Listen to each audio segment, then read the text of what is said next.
They always say give and give from your heart. But I want to add to that and say that sometimes when you give from your heart, you are empowering people. And when you empower the wrong one who has malicious intent, they got their hand out because they have no power. They're weak, they're broke, they're struggling. Something is going on. And you reach your hand out to them. You let them move into your home. You let them borrow money. You let them use your car. You let them have access to you and everything that comes with you. So therefore, you are empowering them. You put your hand out to them and you help them to get off the ground. With that hand, they take your hand, and as soon as they get off the ground, that hand becomes a fist, and they proceed to knock you out. I have helped people and gave to people who sued me, who lied on me, who betrayed me, who broke my heart and let me down. I have been betrayed so many times that when you don't betray me, I'm shocked. I'm scared to believe that you might be real. We've all been used, we've all been taken advantage of. It doesn't feel good. And when you get used and taken advantage of or manipulated, it makes you stop, think, and start looking at everybody the same way. It makes you question any and everything and everybody because you were used, manipulated, and taken advantage of. You're doing everything and operating and coming from your heart. But unfortunately, other people have malicious, evil, and vindictive intentions towards you. And all you have to do is forgive those, but more importantly, learn from it. Experience is your highest truth. And I don't want you to ignore the truth. I don't want you to disown the experience. There was an open hand from your heart to help somebody get on their feet. And once you took their hand, they took that same hand that you helped them get up with, turned it into a fist, and tried to figure out a way to knock you out.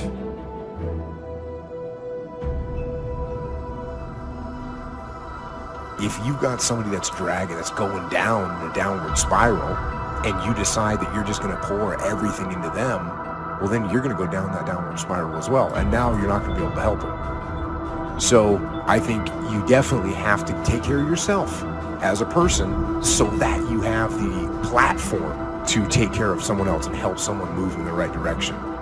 Oftentimes when you think you're helping someone, you're really just enabling them. You got to detach. You got to make sure you're not becoming emotional. You got to make sure that you're seeing the person and the situation for what it really is. Not what you want it to be, but what it really is, who they really are, what they are really doing. And then when you're detached, you got to make logical decisions from that point of detachment to decide whether this person can be helped and how far you're willing to go to help them. And you got to remember, you can't be a hero to everybody. Sometimes it takes you a minute to process what to do when right goes wrong. You're not ready for a new relationship because you can't figure out what happened in the old relationship because you said, I gave my very best and it went wrong. And so I have lost confidence in my best. Because you left me with the notion that maybe my best isn't good enough. So I'm not sure that anybody will ever see my best again. Because I did it from my heart. I did it from my heart. And now I know what young people do not know. Is that right can go wrong.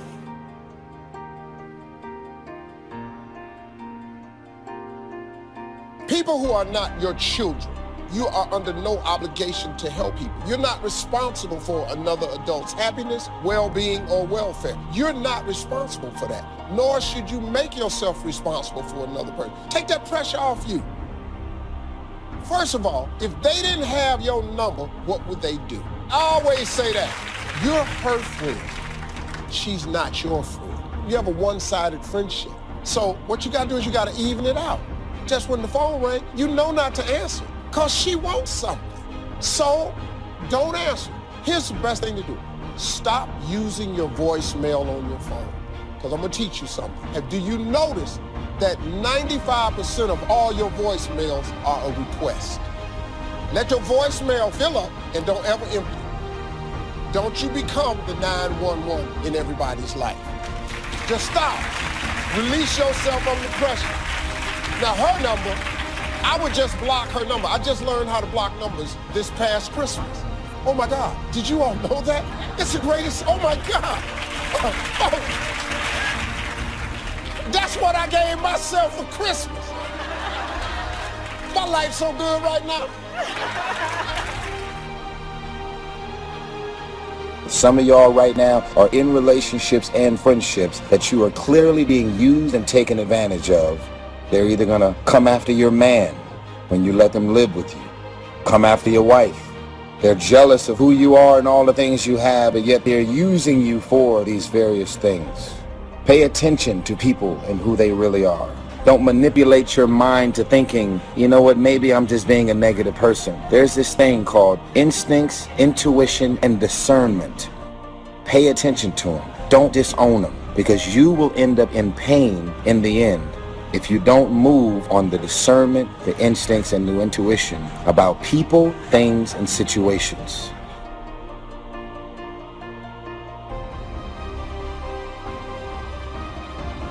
Despite the fact that these are some of the clearest, most easily recognized elements of strong character, in the real world, they're also some of the most difficult to find. It seems it's always been that way. In ancient Greece, the philosopher Demosthenes went searching for an honest man, and he never found one. I've been fortunate. I think I've known a great many honest people. But if I measured that number up against all the less than ethical people I've encountered, I guess I'd have to admit that even in my experience, honesty and integrity are rather rare. Why is that? I hope to provide some answers. I want to start talking about honesty by looking at the exact opposite of honest behavior. There was a time when telling a lie was very serious business. I'm speaking now of the days before lawsuits and legally enforceable contracts. In those days, lying was a very serious matter. It was also very serious if you accused someone of lying. Today, a breach of integrity in a business matter might mean calling in the lawyers. But for hundreds of years in the past, calling someone a liar was the most common way to provoke a duel. At first with swords, later with pistols. Dishonesty was treated like a personal insult that demanded immediate redress. You have to think, you can't just feel, you have to think. You know, even when you're taking care of kids, part of what you're doing is being compassionate. But if you're too compassionate towards your kids, then you do everything for them. And if you do everything for them, then they grow up useless and they never leave and they hate you and they hate everything else too. It's a bad idea. You know, there's a rule if you're working in a place like a nursing home, and the rule is, it's a harsh rule, do not do anything for the people that you're taking care of that they can do for themselves. And so if they have to struggle to feed themselves, you don't bloody well intervene and feed them. You let them maintain their damn independence. And you have to be a hard-hearted bastard to do that, you know, to watch someone struggle like that. But you're furthering their medium to long-term independence and development, and you do the same thing with your children. Treating your children like they're endless, permanent victims is a very bad idea. And one of the problems with being really strong is that no one ever asks you if you're okay. No one ever comes to you in the same way that you generally reach out to other people, and I know because I've experienced this. I tend to be the rock that most people lean on, and where is it and how is it that you can find someone that can pull you up? It has been a challenge of mine, and it's something that really used to bother me at a real visceral level for so many years. I'm to the point where I wanted to cry. Because it's like, who can I lean on? And I know that's your problem. I know that's what you're dealing with, and you're asking me, how do I go find a mentor? How do I find someone that could support me? What I've found is that there are two types of mentors that have been most valuable in my journey to becoming a stronger version of myself. That through books. You're going to find that there are certain individuals who have written volumes and volumes of text that will support you in almost every area and endeavor in your life. But You also need someone who's there with you, who's talking to you, who you can touch and see, who's going to support you. And it's not easy to find that type of person. In fact, those that are more able to help you than others in that regard are really busy. Their time is spoken for on so many different levels. When I say I have mentors and I go see mentors, it's not that I was so lucky that some older man took me under his wing, but to get the undivided attention of someone who you know has that magnetic strength that we mentioned earlier that you have. You're going to have to trade a portion of your energy with that person so that they can give you that, because their time is valuable. Because you've been through some stuff, and you can help them, give them advice, give them insight over things that they may be struggling with. This is what the love circle is. We spread love. I got 18 million followers because I've been spreading love. That's what this is about, nothing else. I don't care about the numbers if I'm not trying to impact and change lives. When people write comments and tell their stories, respond to 10 people without you knowing you have signed up to be a part of the love circle. I love you. Tag whoever needs to see this video and make sure you share it. Everyone knew the big problems that could result if you got caught, so lying to another person took a certain amount of, what's the right word, foolish bravery maybe. But there's no such risk today, is there? Some people lie all the time without thinking about it. Most people know when they're being lied to, which they may find irritating, but they just accept it. Maybe they decide to become liars themselves. In any case, very few duels are being fought. To explain this, I think we can make a comparison between how some people today feel about lying and how they feel about money. It used to be you either had money or you didn't. When you bought something and the bill came, you had to pay it or there was an immediate problem. There were only two alternatives. You took care of your debts or you were a thief. Some people would literally take their own lives if they couldn't honor their debts. I'm sure we agree that's not exactly true any longer. Many people don't feel the same kind of personal responsibility about paying debts promptly. And today, of course, we can put off paying for our purchases as long as we can make the minimum payment on our credit card. That pain that comes with having to shell out hard cash for something, the pain of maybe having to give something up in order to have this thing, we can avoid that pain. We can put it off indefinitely as plastic debt. Of course, there's going to be a high rate of interest on that debt, and the balance due can quickly mount up, but most people don't even think about that. It's a price they're willing to pay in order to have exactly what they want right now. There are many situations where it's painful to tell the truth. It's painful in just the same way that paying a big fat bill is painful. In fact, we even use the same words to talk about paying debts and telling the truth. We may talk about somebody's word being like money in the bank. We talk about being held accountable, about having to account for yourself, about being called to account. If you've done something that you're really not proud of and you're called to account for it, well, what does that feel like? How do you handle it? What are your options when you've got to explain something that makes you uncomfortable? Well, it's a bit like that moment of decision when the credit card bill comes every month. If you want to pay off the whole balance, there may be some pain and sacrifice involved. You may have to grit your teeth. You know that your life will be simpler in the long run, but it's going to hurt a little right now to pay off the new golf clubs or the new computer, or how about the 60-foot yacht? I don't actually know if you can put a yacht on a credit card, but I've certainly known people who would if they could. Gritting your teeth and paying in full can hurt, so quite often it seems easier to pay the minimum and delay the pain until next month. It's easier to float the truth of your finances off into a little imaginary plastic flying carpet and sail it into the mailbox. Of course, it's not really a flying carpet. It's more like a boomerang that's going to come around and hit you in the back of the head someday. But as Scarlett O'Hara once said, I guess I'll think about that tomorrow. For the time being, it's gone with the wind. Let me give you some good advice about avoiding a bankrupt character. Pay your ethical debts. Keep your integrity in the black. Face ugly realities with the truth as soon as they appear. When you feel that temptation to hedge, resist it immediately. Don't treat it casually. Treat it like a grease fire in the kitchen that you've got to put out before it burns your house down or fills the whole place up with so much smoke that you can't see where you're going anymore. Because that's exactly what will happen when your ethical capital runs out. You just won't be able to see where you're going anymore. Here's another way that being untruthful is like buying on credit. They're both addictive. At first, they both go down so easy, and they leave you wanting more. Any addictive behavior offers a simple, short-term escape from a problem. But that escape becomes more and more complicated as time goes on. Lying can get extremely complicated. You've really got to have an outstanding memory to be a good liar because you're always having to create more lies that are consistent with the one you told in the first place.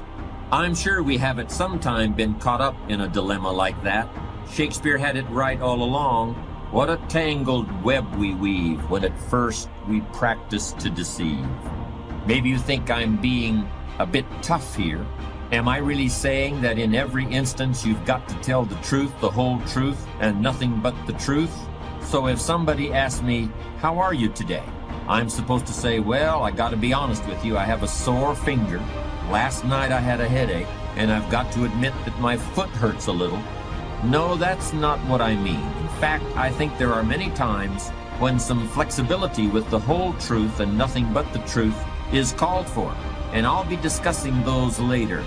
Outright lying, however, planned lying, lying with an ulterior motive, lying for personal gain, that kind of lying is definitely something to be avoided. But untruthfulness is so tempting today, and I want to spend a little more time on it. I want to make a clear distinction between what I call foolish lying or silly lying or stupid lying and lying that is downright evil and poisonous to the character. Boasting, bombast, blarney, bragging, these are all the same thing. They're always floating around in the atmosphere, and they can affect you at any time like catching a cold. They're mostly harmless unless you start building a whole personality around them, which has definitely happened to some people. I should mention that there's such a thing as boasting in reverse, too. People who flaunt their frugality, people who poor-mouth, people who are oppressively ostentatious in their lack of ostentation. This is actually becoming a bit more common. Keep an eye out for it. All of this is childish trash talk, and it's usually spontaneous. It comes from succumbing to a moment of social pressure. It's not the kind of behavior that defines strong character, but even strong characters have been known to indulge in it. Ernest Hemingway was a great writer and one of the most powerful personalities of the century, but he could be reckless too. In any case, this kind of bragging and blarney should be distinguished from what I consider real lying. Real lying isn't like putting bills on the credit card. Real lying is like theft. In my opinion, a key element in this kind of real lying is the presence of planning and premeditation. If somebody is a supervisor in a corporation and he steals one of his subordinates' ideas and takes credit for it in the eyes of the CEO, that requires a whole chain of events and a conscious decision to keep the deception going through the various links in the chain. That kind of lying is theft. It's not only theft of the subordinate's idea, it's stealing from the CEO too. It's stealing the CEO's sense of reality. It's creating an illusion. If someone falsifies an earnings report in order to inflate the price of a company's stock, that's deliberately creating a mirage in the minds of the investors. In the real world, both these examples have happened, and many times lives and careers have been ruined. It's been my experience that those who engage in serious lying and unethical behavior get caught one way or the other. Usually the people who are being deceived awaken from the illusions that have been foisted upon them. But even if this never happens, the criminal, and I don't think that's too strong a word, has to buy into the illusion so deeply himself that his own sense of reality is eroded.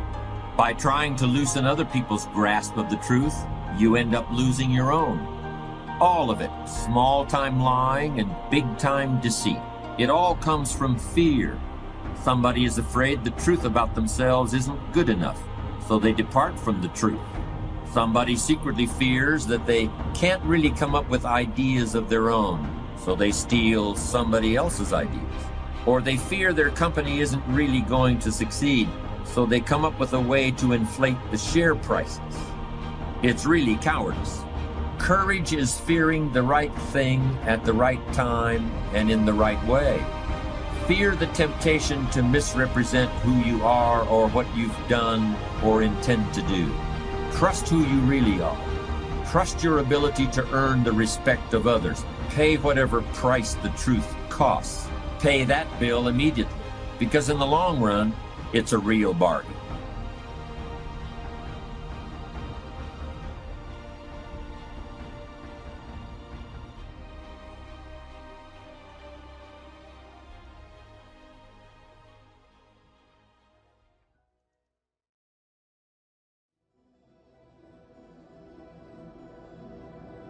The battle is actually in your head.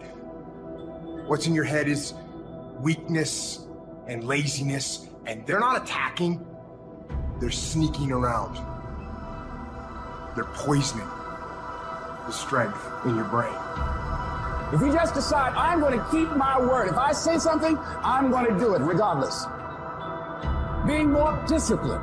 Find something that you can look at your life that you say, hey, I know I've got a problem in this area, being late, procrastinating, not taking care of business, being seriously not serious. I need to deal with that. The system we live in and contribute to is designed to make the easiest things in life the most unprofitable. Our world is and always will be a constant battle between the life of ease and its momentary rewards and a life of discipline. Each has its own price. We will pay one or the other. At the end of your feelings is nothing, but at the end of every principle is a promise. Behind your little feelings, it might not be absolutely nothing at the end of your little feelings, but behind every principle is a promise. And some of you in your life, the reason why you're not at your goal right now, because you just all about your feelings. You all on your feelings. You don't feel like waking up. So who does? Every day you say no to your dreams, you might be pushing your dreams back a whole 6 months, a whole year. That one single day, that one day you didn't get up could have pushed your stuff back I don't know how long. Do not be conformed to this world, but be transformed by the renewing of your minds. Do you have a mind to change? Do you have the mindset to be blessed? You have to decide to be blessed. What has your name on it will not go to anyone else. What belongs to you will not go to another person. The next time that you're feeling weak or you're feeling lazy or you're feeling emotional, tell them you are declaring martial law on your mind and impose what you want on your brain and use that mind control to move your life where you want it to be. People around you change, and you can't, sometimes it's for the better, but sometimes it's not. And it's not bad, it's just that season was over in my life. And so here's the thing, if we try to keep hanging on to something when God is finished with it, there's no point in continuing to try to hang on to something that God's done with, because all it's going to do is keep you from the next great thing that God has for you. I feel real strongly tonight to tell you guys, spring is right around the corner. Don't give up and don't be afraid of change, and don't keep trying to hang on to something that's just not working anymore. Trust God for something better.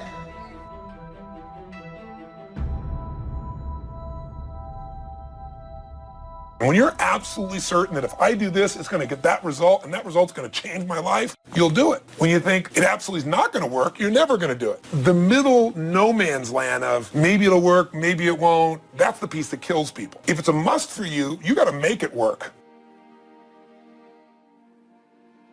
Open people like to live on the periphery of boundaries, and they like to break boundaries between things because interesting things happen when you think a different way, when you think outside of the box, so to speak. That's what open people do. They always think outside of the box, no matter what box you put them in. You know, and sometimes you meet people that are so open that they're completely disorganized. Their thought process is almost completely associational, like a dreamer. They just jump from one thing to another, and they're very interesting to talk to. It's very hard for those people to get their lives together because they're interested in absolutely everything and their attention just flits all over the place.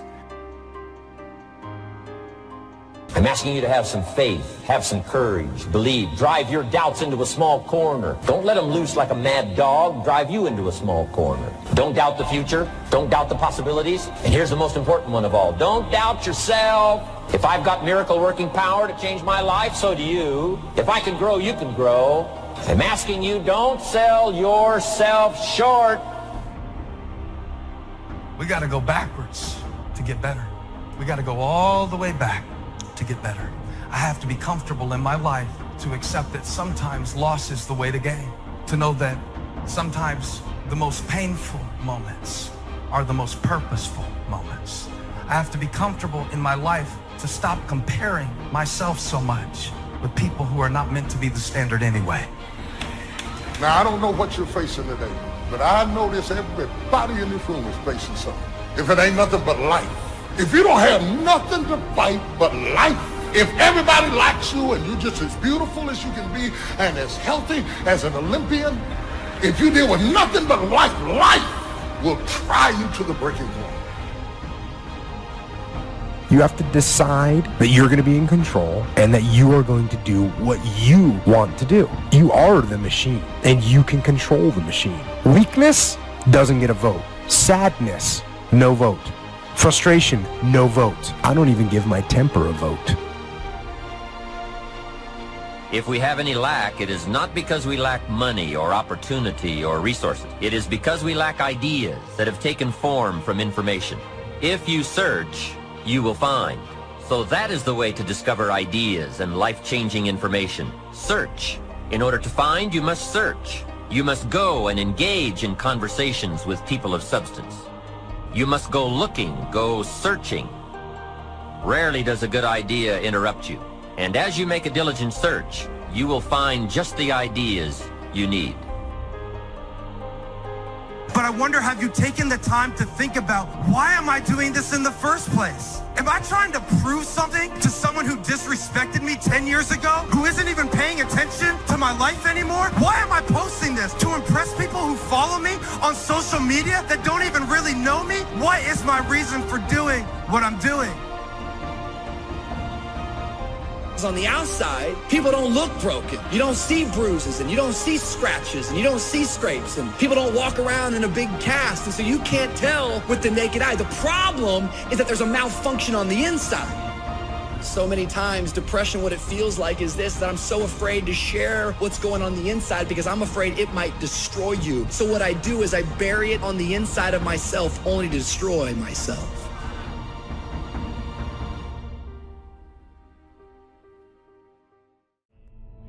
Motivation gets you going.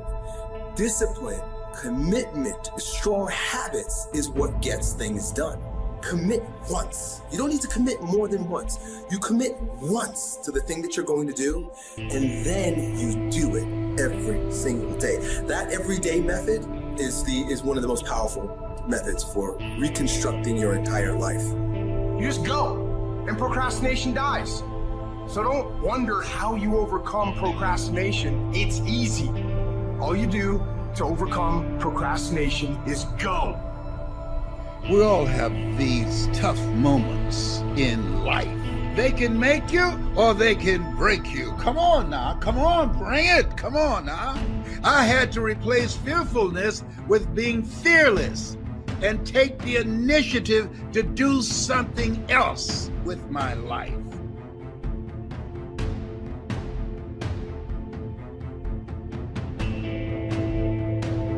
are putting things off because in the short term, it's easier, it's more comfortable, it's more pleasurable to be distracted or to indulge yourself doing something else than it is to sit down and do the actual work to create the outputs that matter when they are needed. And when you need motivation yourself, don't look for someone to scream and yell. Don't look for someone else to give you motivation. Look at yourself and remind yourself why you are doing what you are doing. Remind yourself that this struggle, this temporary pain, this fight that you're in, this is what will make you stronger and faster and smarter and better. We find ourselves announcing our standards to our relatives, our friends, our associates. We shout our beliefs and condemn those who believe any differently, but then we don't walk the talk. Do as I say, not as I do. This is inconsistent. This leads to a loss of credibility among those who watch us. The human mind isn't used merely because we take it for granted. Familiarity breeds contempt. It can do any kind of job we assign to it, but generally speaking, we use it for little jobs instead of big important ones. Decide now, what is it you want? Plant your goal in your mind. It's the most important decision you ever make in your entire life. You just can't turn on passion. You can't just turn on the desire to execute a task. It just doesn't work that way. And honestly, that isn't even what motivate means. To motivate actually means to provide a motive, a reason why. We've got a chance to grow like never before, but I'm telling you, there's going to be many enemies that's going to try to prevent us. Whatever threatens you, I'm asking you to threaten it back. Take care of your responsibility. Somebody wants to destroy your chances for a good future by their negative talk, negative thinking, putting it all down, I'm telling you, walk away if you have to. Walk away. Whatever threatens you, threaten it back. Whatever threatens your opportunity, threaten it back. Now, some of our enemies are on the outside, but here's the most important thing to understand. Some of our enemies are on the inside. You got to do battle with your own indifference. And you've got to learn not only to nourish your values, you've got to learn to do battle with your enemies.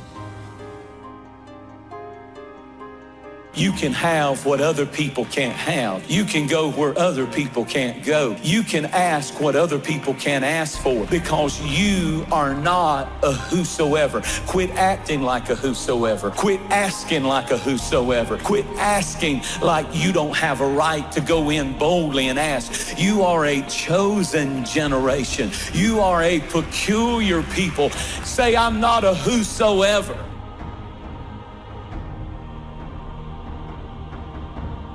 You have to learn how to shut your mind against strifeful thoughts. And as soon as they come, you need to say, this is going nowhere. I've been there, done that, and I'm going to change my mind, get in agreement with God, and let God take care of the situation.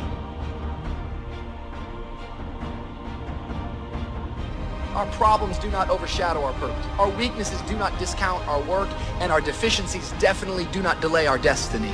We have to learn how to work our weakness. You gotta work your weakness because all of us to some degree have a thorn in our flesh. We all have gaps, we all have deficiencies, we've all made mistakes, we've all got these things that feel like a thorn in our flesh. You know what? Some of us are so used to bad that we reject better when it comes. Sometimes God proves his love to us by what he's not letting us have. Doesn't mean that it's never going to happen. We just have to spend more time in the weight room, growing, developing, learning to forgive, learning to keep a good attitude when things aren't going our way. The sooner we pass these tests, the sooner God will release what belongs to us. No matter what comes against us, we will make it through. It doesn't mean it's going to be easy. That doesn't mean there's going to be no pain involved. But truly, we can do all things Yes, you can make it through whatever you're going through right now.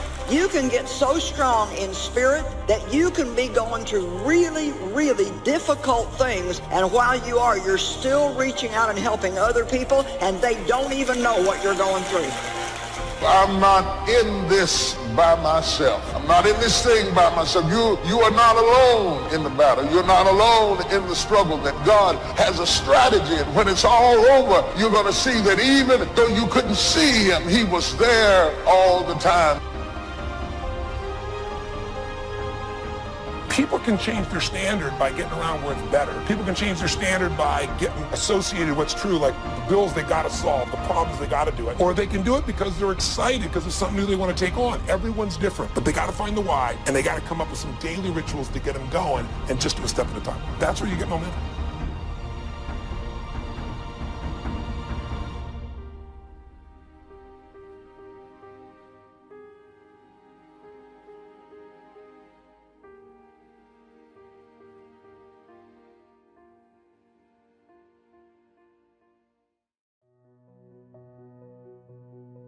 You realize that playing in the NFL was the best thing that never happened because it got me here. So my point is, look, you're going to get your ass kicked. We're going to get the shit kicked out of us. You got to get up. You got to have faith that the one thing you wanted to happen oftentimes is the best thing that never happened. So have faith. Just keep that in mind and keep plugging away. Okay, in between sets, as I'm working out, and as I often do in between sets, I slide into your comment section nice and I read your comments just so we could stay connected, and I always know what's on your mind and I can address it. So somebody just asked me a cool question, said, DJ, you're on top. Where could you possibly go from here? And you always talk about outworking your competition. Who's your competition? It's a great question. Thank you for the compliment, by the way. I'm fortunate enough to be on top, but anytime you reach the top, you always want to make sure that you have the desire to raise the bar and take the brass ring to places it's never been. That's the key with being on top. Just because it's never been done doesn't mean it can't be done. And in terms of competition, great question. Everyone's my competition, but a fundamental key that I've learned over the years is, and I'll share it with you, my number one competition is me. It's always you versus you. You got to be the one to get up every morning, be disciplined, put in the consistent daily hard work, because that gains success. No coach, no trainer, no mentor, no boss can do it. You versus you. I knew I wanted to be something, and it was important to me to be something. It was important to me that I didn't fail. But by the way, and if I did fail, at least what was also important was the lesson. And I didn't realize that until I got older, because when you're in it, you're in the grind, you don't really recognize those things when you're younger, but I could recognize them now and the importance of them now. And just in terms of the drive and the determination, a lot of it was experience too. You get your ass kicked, you get back up, and you put the gloves back on and you swing away. All right, Saturday afternoon, empty gym, the way we like it, tripping over here. It's leg day, which means it's going to be sweaty, painful, and fun. They say that nothing good happens in the 4 a.m. hour. Well, I can guarantee you this. It's 4:45 a.m. It's still dark outside. Look at that. The lights just went out, and I'm getting ready to kill this AM cardio. Train twice. I'll get my cardio in and breakfast, and then I'll go hit the weights. Clanging and banging, we call it. The masters make the hardest things in the world look easiest. And in the moments where you push yourself, when no one else is around, those moments have a tendency to lead to success. Oftentimes when I see kids and they have been labeled, oh, they're punk kids, but there's good in them. And we got to see that potential. And I enjoy that today, seeing potential in kids just like he did, especially kids who are kind of wayward and have been going through it. I know what it's like. Our most powerful and most important is when we just embrace who we are. It's just believing in yourself and embracing who you were born to be. Whether it's 3 o'clock in the morning, by the way, when we were talking in London, I was getting up at 3 because I had to be on set by 4. So whatever time my call time is, those are directors and our producers, whatever time my call time, so my call time is at 7, then you back your clock up 4 hours, and then that's when I get up and train twice. Just wrap that 4 a.m. cardio. There's no substitute for hard work. I get up super early. Generally, I have this thing where I like beating the sun up, not just in terms of when the sun comes up, I have to get up. How do I do it? It's just important to find balance, and I try and do things really that I really enjoy doing. And a lot of times, you know, it's like in life, right? Life brings like drama, and you got to deal with this person, and they funk your relationship here, and all these things. Work 12 hours a day, 14 hours a day, get up at 3 o'clock in the morning. I don't know if there's a golden rule. I can tell you this, that I believe anything is possible, right? I live in the world of possibility. And I also believe that we can accomplish anything with our two hands and just putting in the work with our two hands. And also, you hear this often, but it's really, really true. You got to find something. If you love what you do and be passionate about what you do and find something that you can be passionate like, it really helps. You know, it gives you that motivation when you wake up in the morning. Consistently being told that whatever it is that you want to do, you've got to get after it. You got to get after it. There's no substitute for hard work. Hard work always pays.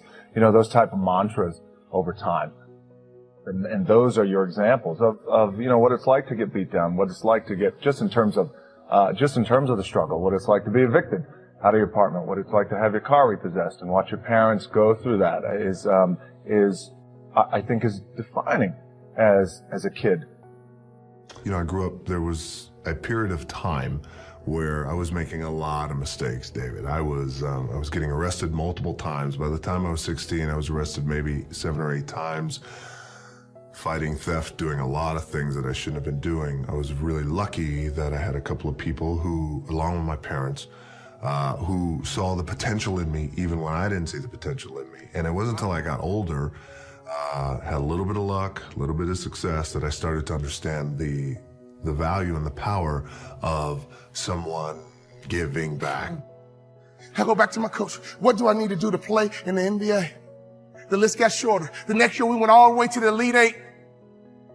We were one shot away from the Final Four, and I was the top 6 man in the country. I carved out a niche. And that's what impact players do. They make their community better. They make their city better. They make their town better. They make realtors better. Be an impact player, and anyone in your life, if they need a shark, you become their shark. All I had to do was have one good year, and I'll walk right into the NBA. My senior year, everything lines up. But the first game of my senior year, I break my foot. I come back in 6 weeks, and I break my foot a second time. In my mind, my college career was over, and my NBA dreams were dead. I averaged 7 points a game. I got offered a $75,000 job because one of our season ticket holders liked it. Right before I took the job, my daddy called me on the phone. He would always ask the right questions at the right time. He said, "You had a tough year, son. What's next?" I said, "Daddy, I'm going to be a hospital administrator, $75,000 job." He said, "Not bad, son, but can I ask you a question? Do you believe you're an NBA player?"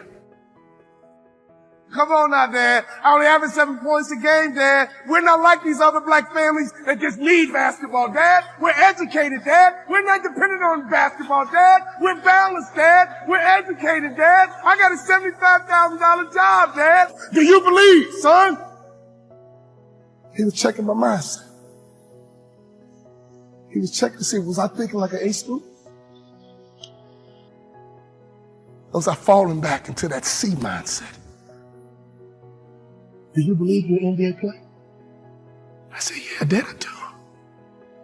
He said, "Well, go for it, son. But Dad, I never started in college. But. My father said, "You told me, son, that you're going to turn that program around, and you did it from the bench, son. You told me you're going to graduate in 4 years, son. The average student graduates in 5. I'm proud of you.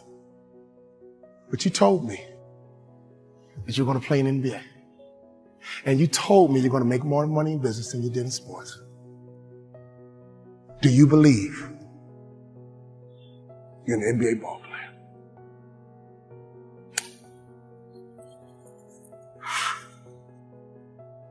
"I do, Daddy." "Go for it, son. Go for it." I go back to my coach's office, and I said, "Coach, what do I need to do to play in the NBA?" He teared up. I teared up. He said, "I'll be honest with you, son.